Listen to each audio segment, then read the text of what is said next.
Tired of studying physics longer, but want to learn physics in a few minutes? This video is for you. Hey guys, welcome to our quick physics tutorial wherein we will answer physics problems step by step. In this tutorial, develop your analytical skills in a matter of 10 minutes. Improve your comprehension in physics concepts. Study at your own pace and study at your best convenient time. Please don't forget to hit the subscribe button below and click the bell for more updates. See you in a bit.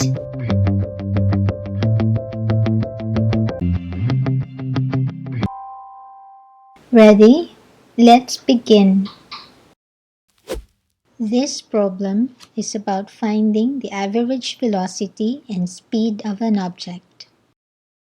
A motorist travels eastward at a constant speed of 60 km per hour with a distance d and continues to travel with another distance d, pushing east at another constant speed.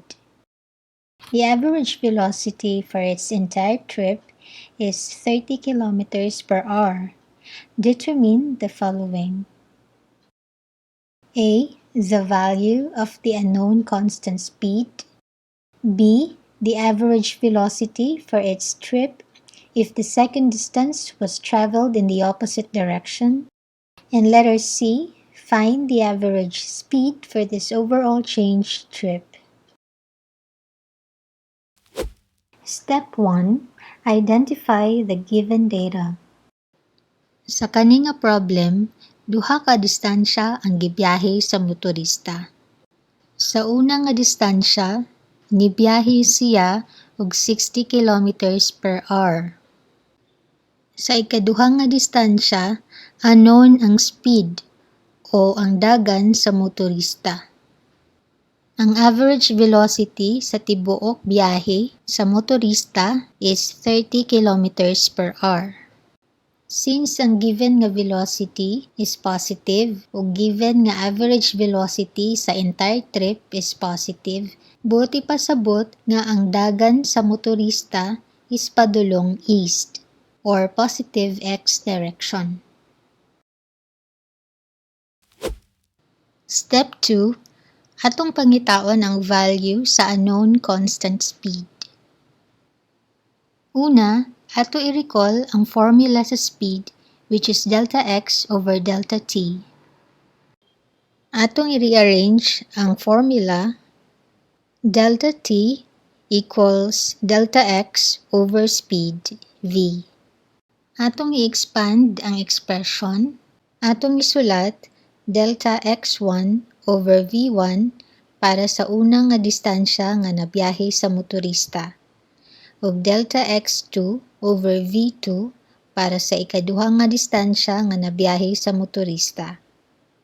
Ato na dayong isulat ang average velocity as positive d plus positive d para sa una ug ikaduha nga distansya nga biyahe sa motorista over delta t1 equal to d over 60 kilometers per hour plus delta t2 equal to d over v2 ang atong unknown speed. Atong gi-factor out ang d and cancel it out. And simplifying the denominator by least common denominator, we get v2 plus 60 over 60 v2. Atong gisaka ang 60 v2 sa numerator para nga mahimong 120 v2 over v2 plus 60 equals sa given average velocity nga positive 30 kilometers per hour. From here, atong i-cross multiply ang left side o right side sa expression para makuha ni. Atong i-multiply ang 30 sa v2 plus 60, dayon atong gi-rearrange, atong nakuha ang expression nga 90 v2 equal to 1,800. Atong gi-simplify ang expression, ang atong speed v2 sa ikaduha nga distansya nga nabiyahe sa motorista is 20 kilometers per hour. Step 3, letter B. Atong pangitaon ang average velocity sa motorista kung sa ikaduha nga distansya nagbiyahe ang motorista at same speed V2 but with opposite direction. Gamit ang expression na atong na-derive para sa delta t, ato lang ni i-plug in sa denominator sa average velocity. While sa numerator, atong isulat positive d para sa una nga displacement sa motorista ug negative d para sa ikaduha nga displacement sa motorista. So ang average velocity sa letter B is 0. Step 4, letter C. Atong pangitaon ang average speed sa motorista kung ang ikaduha nga distansya nga iyang nabiyahe has the same speed V2 but with opposite direction. Pareha ra ang solution sa pag-solve sa average speed sa average velocity, except nabutangan natog absolute value ang kada displacement.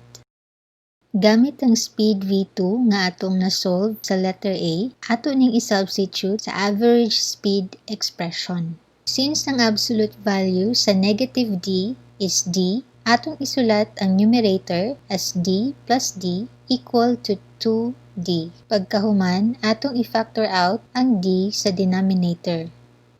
Atong i-cancel out ang d ug kuhaon ang least common denominator para makuha ang 2 over 20 plus 60 over 60 by 20.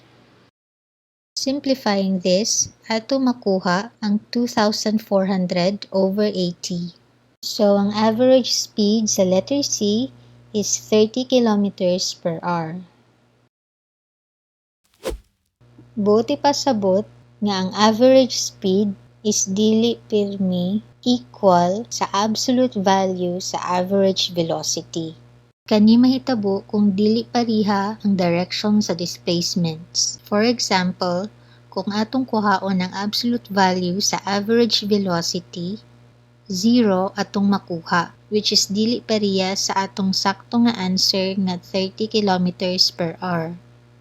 Meaning, kung mag-solve ta og average velocity, ato i-consider ang direction sa displacements. Kung mag-solve pud ta og average speed, atong kuhaon ang absolute value sa kada displacement. Let us have a little exercise.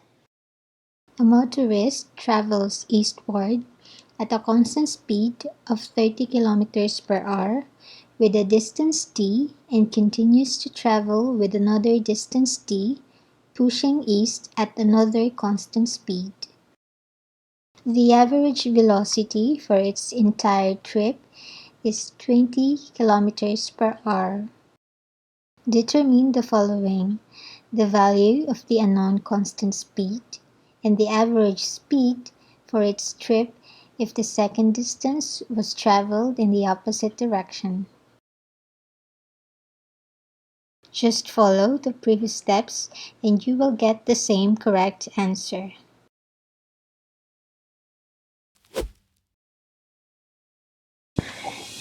And we're done! Thank you for watching!